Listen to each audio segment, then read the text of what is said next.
Hello friends, Radhe Radhe, Hare Krishna. Welcome back to my channel. तो friends, आज हम बात करेंगे संतान सप्तमी के बारे में। तो कब है संतान सप्तमी, इसकी पूजा विधि क्या है, शुभ मुहूर्त क्या है, क्या भोग लगाते हैं, क्या महत्व है, तो चलिए जानते हैं इसके बारे में। तो मित्रों, हिंदू धर्म में भाद्रपद का विशेष महत्व माना जाता है। हिंदी पंचांग के अनुसार भाद्रपद मास में भगवान श्री कृष्ण का जन्म हुआ था, इसलिए भाद्रपद मास में भगवान श्री कृष्ण का पूजन किया जाता है।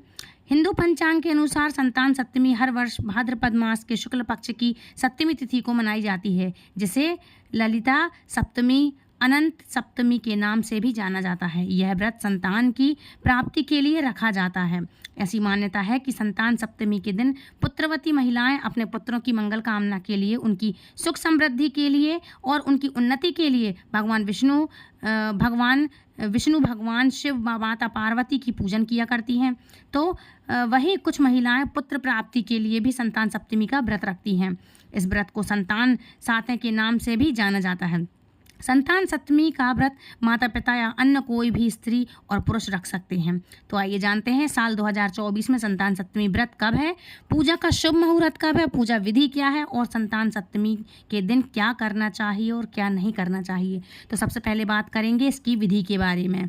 अब संतान सप्तमी व्रत की पूजन विधि को भी जान लेते हैं। तो ये इस प्रकार है। तो संतान सप्तमी के दिन सभी व्रती महिलाएं सुबह जल्दी उठकर स्नान आदि करके साफ कपड़े वस्त्र पहने, साफ और अपने स्नान आदि से निवृत्त होकर के साफ सुथरे वस्त्र पहने। उसके बाद पूजा स्थल पे आके मंदिर की साफ सफाई करें। इसके बाद दीपक प्रज्वलित करें और पूजा का संकल्प लें। इसके बाद भगवान शिव और माता पार्वती के सामने हाथ जोड़कर पुत्र की मंगल कामना के लिए विनती करती हैं महिलाएं। और जिनके यहाँ पुत्र नहीं है या पुत्री नहीं है, संतान ना हो, तो ऐसा नहीं है कि पुत्र ही हो। संतान मतलब आपके यहाँ लड़का हो या लड़की हो, अपनी संतान के लिए, लंबी उम्र के लिए विनती करती हैं। फिर पूजा के लिए घर में किसी जगह को साफ करके चौकी रखें और उस चौकी पर लाल कपड़ा बिछाकर भगवान शिव की मूर्ति या चित्र स्थापित करें। फिर पूजा के लिए कलश की स्थापना करें और कलश के ऊपर स्वास्तिक का चिन्ह बनाएं और उस पर आम के पत्ते का पल्लव रखकर ऊपर से नारियल रखें। फिर गाय के घी का दीपक जलाएं। इसके बाद भगवान शिव जी को मौली, अक्षत, चंदन, फूल, दीप, धूप दीप, पान सुपारी आदि चढ़ाएं और खीर पूड़ी गुड़ से बने हुए मालपुए अलग हैं, पुए अलग होते हैं।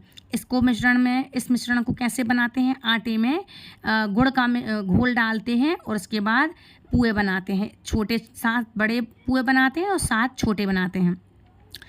14 पुए बनते हैं, 7 चढ़ाने के लिए, 7 स्वयं प्रसाद के रूप में खाने के लिए। इसको महाप्रसाद बोलते हैं। तो इसके लिए पुए बनते हैं जो कि भोग के लिए लगाए जाते हैं। फिर संतान सप्तमी व्रत की कथा सुनते हैं और ये कथा सुननी चाहिए या सुनाएं, जो भी सुनाए या सुने और सुनाए दूसरों को। और अंत में भगवान शिव व माता पार्वती की आरती करके पूजा का समापन करें और पूजा के बाद भोजन ग्रहण कर सकते हैं। भोजन ग्रहण में आपको लहसुन प्याज का सेवन या किसी और अन्य चीज़ का सेवन नहीं करना चाहिए। 7 पुए छोटे वाले होते हैं जो कि केले के पत्ते में बांध कर रखे जाते हैं पूजा के लिए, और 7 स्वयं के लिए रखे रहते हैं। वो कहलाता है महाप्रसाद। उसको आप थोड़े थोड़े 7 छोटे छोटे से भोग में निकाल के 7 अंश निकाल के छोटे छोटे से और उनको अर्पित करें और वही आप प्रसाद रूप में ग्रहण करेंगे दही के साथ ये खाते हैं। उस दिन दही भी खाना पड़ता है। तो मित्रों, संतान सप्तमी व्रत का विशेष महत्व माना जाता है। इस व्रत में व्रती महिलाओं को कुछ विशेष बातों का हमेशा ध्यान रखना चाहिए, जैसे कि संतान सप्तमी के दिन सभी व्रती महिलाओं को पुआ का भोग लगाना चाहिए। पुआ का भोग लगाती हैं और उसी को खा करके व्रत का अपना पारण करती हैं। इसके अलावा सभी व्रत महिलाओं को कुछ भी नहीं खाना चाहिए दिन में। इस दिन नमक का सेवन नहीं किया जाता है। संतान सप्तमी के दिन सभी व्रती महिलाएं भगवान विष्णु, भगवान शिव जी और माता पार्वती का पूजन किया करती हैं, भगवान गणेश का पूजन करती हैं। ऐसी मान्यता है कि जो भी किसी महिला को पुत्र नहीं है तो उनको पुत्र रत्न की प्राप्ति होती है। उस दिन महिलाओं को संतान सप्तमी का निर्जल व्रत जरूर करना चाहिए।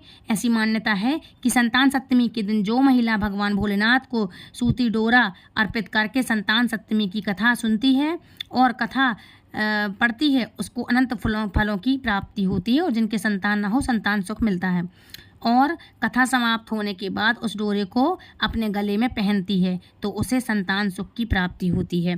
संतान सप्तमी के दिन जो भी व्रती महिलाएं निर्जला व्रत रखकर शाम के समय गुड़ से बनी हुई 7 पूड़ी, मतलब 7 पुए जिनको भोग लगाने को बोलते हैं हम, 7 पुए पूड़ी उनको भोग लगाती हैं तो उसके यहाँ पुत्र की दीर्घायु होती है और उसके पुत्र की तरक्की होती है। संतान सप्तमी के दिन जो भी महिलाएं भगवान सूर्यदेव को जल का अर्घ्य देती हैं, जल अर्पित करती हैं और भगवान शिव जी को 21 बेलपत्र और माता पार्वती को सूखा नारियल चढ़ाती हैं तो उस महिला को संतान की प्राप्ति अवश्य होती है और जिनके यहाँ संतान है उनकी खूब दीर्घ आयु होती है। अब बात कर लेते हैं संतान सप्तमी की पूजा के मुहूर्त के बारे में। तो अब पूजा मुहूर्त किस टाइम है तो ये भी जान लेते हैं। तो आपको बता दें कि साल 2024 में संतान सप्तमी 10 सितंबर दिन मंगलवार को मनाई जाएगी।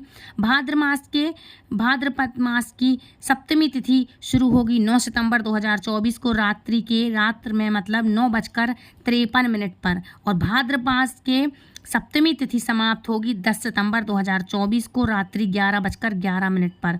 फ्रेंड्स, ये क्या है, इस टाइप का मुहूर्त है कि किसी का ऊपर नीचे हो जाए, आगे पीछे हो जाए, तो थोड़ा सा किसी का भी पंचांग में ऊपर नीचे बैलेंस हो जाए तो आप ये नहीं कहना कि आपने तो मैम ये बताया, हमने तो ये पढ़ा, आपने तो हमको ये बताया था, हमने तो ये पढ़ा था। थोड़ा सा टाइम ऊपर नीचे हो सकता है, लेकिन ऐसी चीज़ें, ऐसा नहीं है कि आप को कोई गलत बताए। आप जिसको फॉलो करते हो आप उस तरह से आप व्रत का ये सब कुछ कर सकते हैं। अच्छा, आपके लिए इस दिन क्या कर सकते हैं, इस दिन आपके लिए 7 गांठों का आपके लिए गंडा तैयार करना चाहिए जो कि हाथ में पहनते हैं और कहीं कहीं गले में धारण करते हैं। तो आपके लिए इस दिन चांदी की चूड़ी बनानी चाहिए, कड़ा बनवाना चाहिए, और यदि आपके पास नहीं है इतना कि आप नहीं बनवा सकते, हर साल नया नहीं खरीद सकते, तो पुरानी चूड़ी के लिए आप इस्तेमाल कर सकते हैं या अंगूठे में पहनने वाला छल्ला इस्तेमाल कर सकते हैं, वो भी अपने लिमिटेड बजट में आपका आ जाएगा।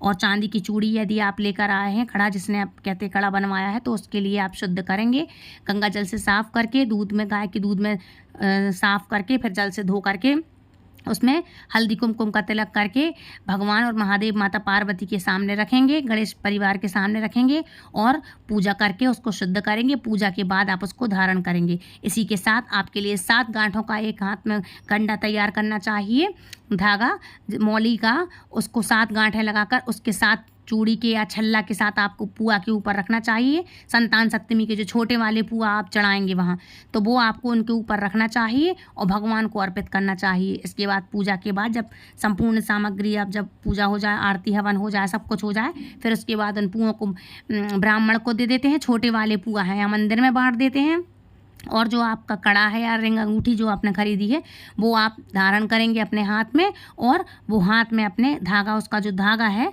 7 गांठों वाला, वो अपने सीधे हाथ में धारण करेंगे। तो इस तरह से आपके लिए करना चाहिए। और इस दिन आपके लिए किसी के प्रति द्वेष और मैल मन में नहीं रखना चाहिए, किसी को डांटे नहीं, बड़ों का आशीर्वाद लें, 16 श्रृंगार करके पूजा करें, महावर मेहंदी आदि आप लगा के बढ़िया पूजा करें। महावर जरूर लगाएं, कोई भी पूजा करते हैं तो सुहागनों को महावर, हल्दी महावर जरूर लगाना चाहिए।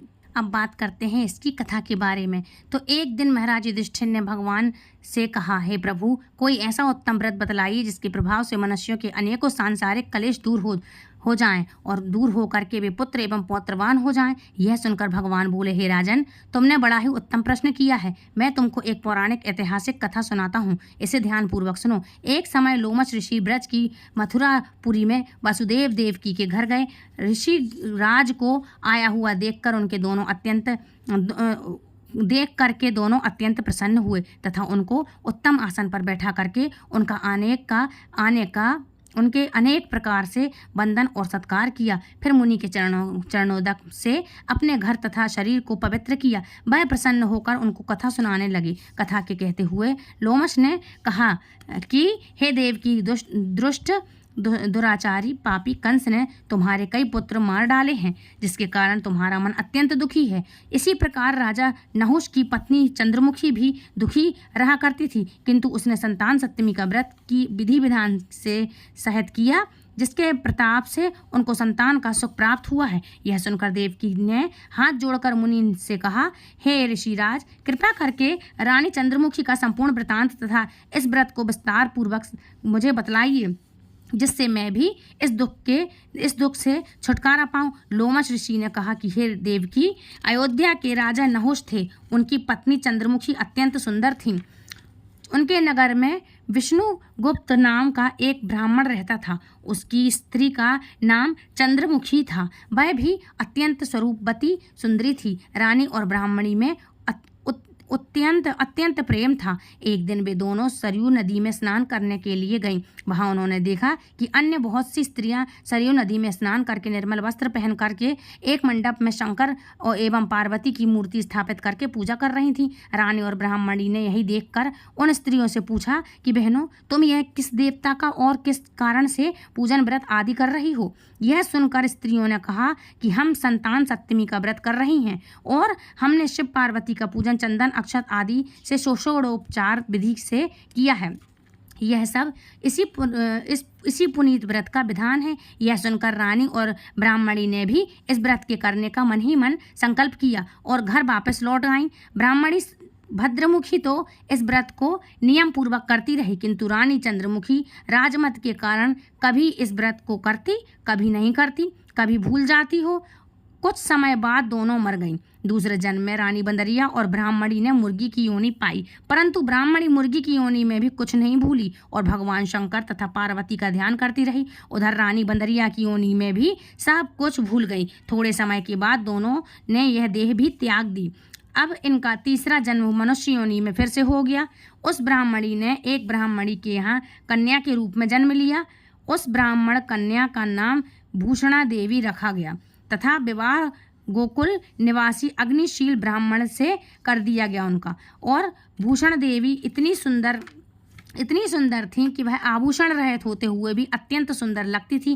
कामदेव की पत्नी रति भी उनके सम्मुख लजाती थी। भूषण देवी के अत्यंत सुंदर सर्वगुण संपन्न चंद्रमा के समान धर्मवीर कर्मनिष्ठ सुशील स्वभाव वाले 8 पुत्र उत्पन्न हुए। यह सब शिवजी के व्रत का पुनीत फल था। दूसरी ओर शिव विमुख रानी के गर्भ से कोई भी पुत्र नहीं हुआ। वह निसंतान दुखी रहने लगी। रानी और ब्राह्मणी में जो प्रीति पहले जन्म में थी वह अब भी बनी रही। रानी जब वृद्ध अवस्था को प्राप्त होने लगी तब उनके यहाँ गूंगा, बहरा तथा बुद्धिहीन अल्प आयु वाला पुत्र हुआ। वह 9 वर्ष की आयु में इस क्षण भंगुर संसार को छोड़कर चला गया। अब तो रानी शोक से अत्यंत दुखी होकर व्याकुल रहने लगी। देवयुग से भूषण देवी ब्राह्मणी रानी के यहाँ अपने पुत्रों को लेकर पहुंची। रानी का हाल सुनकर उसे भी बहुत दुख हुआ, किंतु उसमें किसी का क्या वश। कर्म और प्रारब्ध के लिखे को स्वयं ब्रह्मा भी मिटा नहीं सकते। रानी कर्मच्युत भी थी, इसी कारण से उन्हें दुख भोगना पड़ा। इधर रानी पंडितानी के इस वैभव और 8 पुत्रों को देखकर उनसे मन में ईर्ष्या करने लगी तथा उनके मन में पाप उत्पन्न हुआ। उस ब्राह्मणी ने रानी का संताप दूर करने के निमित्त से अपने 8 पुत्र रानी के पास छोड़ दिए। रानी ने पाप के वशीभूत होकर उन ब्राह्मणी पुत्रों की हत्या करने का विचार से लड्डू में विष मिला दिया, मतलब जहर मिला दिया और उनको खिला दिया, परंतु भगवान की कृपा से एक भी बालक की मृत्यु नहीं हुई। यह देखकर तो रानी अत्यंत ही आश्चर्यचकित हो गई और इस रहस्य का पता लगाने की मन में ठान ली। भगवान की पूजा से निवृत्त होकर जब भूषण देवी आई तो रानी ने उससे कहा कि मैंने तेरे पुत्रों को मारने के लिए इनको जहर मिलाकर लड्डू खिला दिया, किंतु इनमें से एक भी नहीं मरा। तूने कौन सा दान पुण्य व्रत किया है, इसके कारण से तेरे पुत्र नहीं मरे? तू नित्य नए सुख भोग रही है, तेरा बड़ा सौभाग्य है। इसका भेद तू मुझसे निष्कपट होकर समझा, मैं तेरी बड़ी ऋणी रहूंगी। रानी के ऐसे दीन वचन सुनकर भूषणा ब्राह्मणी कहने लगी, सुनो, तुमको 3 जन्म का हाल कहती हूँ, सो ध्यान पूर्वक सुनना। पहले जन्म में तुम राजा नहुष की पत्नी थी और तुम्हारा नाम चंद्रमुखी था, मेरा भद्रमुखी था और मैं ब्राह्मणी थी। हम तुम दोनों अयोध्या में रहते थे और मेरी तुम्हारी बड़ी प्रीति थी। एक दिन हम तुम दोनों सरयू नदी में स्नान करने गईं और दूसरी स्त्रियों को संतान सप्तमी का उपवास शिवजी का पूजन अर्चन करते देखकर हमने हमने इस उत्तम व्रत को करने की प्रतिज्ञा की थी, परंतु तुम सब भूल गई और झूठ बोलने का दोष तुमको लगा, जिसे तू आज भी भोग रही है। मैंने इस व्रत को आज तक आचार विचार सहित नियम पूर्वक सदैव किया और आज भी करती हूँ। दूसरे जन्म में तुमने बनरिया का जन्म लिया तथा मुझे मुर्गी की योनि मिली। भगवान शंकर की कृपा से इस व्रत के प्रभाव तथा भगवान को इस जन्म में भी नहीं भूली मैं। निरंतर उस व्रत को नियम अनुसार करती रही मैं, और तुम अपने बंदरिया के जन्म में भी भूल गई। मैं तो समझती हूँ कि तुम्हारे ऊपर यह जो भारी संकट है उसका एकमात्र यही कारण है और दूसरा कोई कारण नहीं हो सकता। इसलिए मैं तो कहती हूँ कि आप भी संतान सप्तमी के व्रत को विधि सहित करिए, जिसमें तुम्हारा यह संकट दूर हो जाए। लोमश ऋषि ने कहा, हे देवकी, भूषण ब्राह्मणी के मुख से अपने पूर्व जन्म की कथा तथा व्रत संकल्प इत्यादि सुनकर रानी को पुरानी बातें याद आ गई और तत्पश्चात वह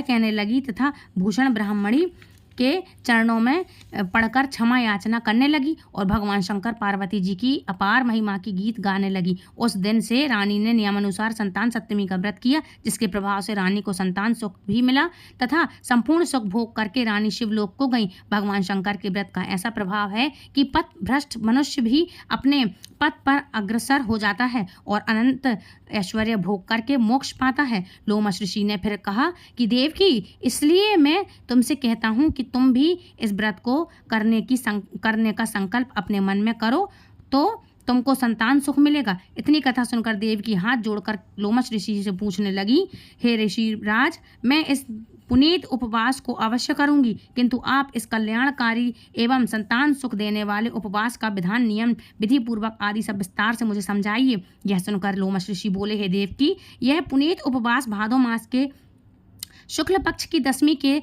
दिन किया जाता है। उस दिन ब्रह्म मुहूर्त में उठकर किसी नदी अथवा कुएं के पवित्र जल में स्नान करके निर्मल वस्त्र पहनने चाहिए। श्री शंकर जी, भगवान जगदम्बा, माँ पार्वती की मूर्ति स्थापित करें और इन प्रतिमाओं के सम्मुख सोने चांदी के तारों का अथवा रेशम का एक गंडा बनावे। उस गंडे में 7 गांठें लगानी चाहिए। इस गंडे को धूप दीप अष्टगंध से पूजा करके अपने हाथ में बांधें और भगवान शंकर से अपनी कामना सफल होने की प्रार्थना करें और तदंतर 7 पुआ बनाकर भगवान शंकर को भोग लगावे और साथ ही पुए स्वयं भी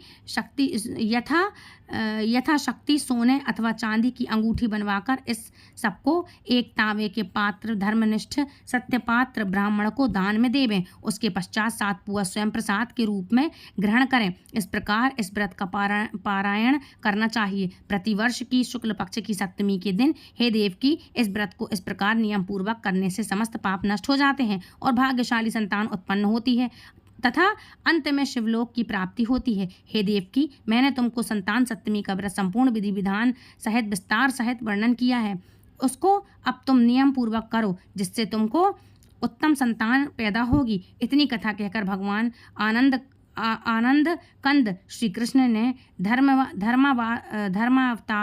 धर्मावतार युधिष्ठिर से कहा कि श्री लोमश ऋषि इस प्रकार हमारी माता को शिक्षा देकर चले गए।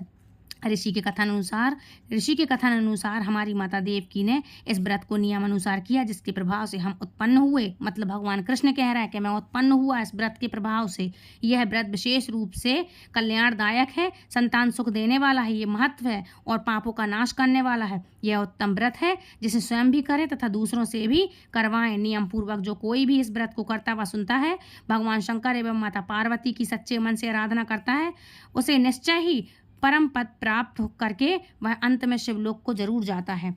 तो फ्रेंड्स, ये थी आज की कहानी। बोलो हर हर महादेव, बोलो गौरी मैया की जय, भगवान शंकर की जय, संतान सप्तमी व्रत कथा की जय। तो फ्रेंड्स, ये थी आज की कथा। आई होप आपको पसंद आई होगी। मिलती हूँ नेक्स्ट वीडियो में। राधे राधे, हरे कृष्णा, बम बम भोले।